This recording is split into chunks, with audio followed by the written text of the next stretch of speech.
Hello everyone, welcome to this video. In this video we are going to show you that how can you install Postman into your PC.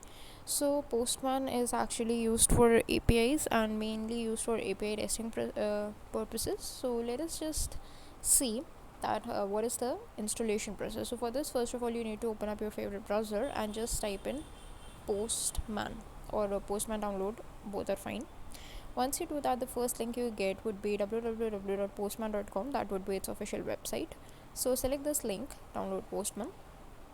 So you can just scroll down and you will see to download the Postman app in Windows 64-bit. In my case it's Windows 64-bit, but in your case you might get the operating system that you're using.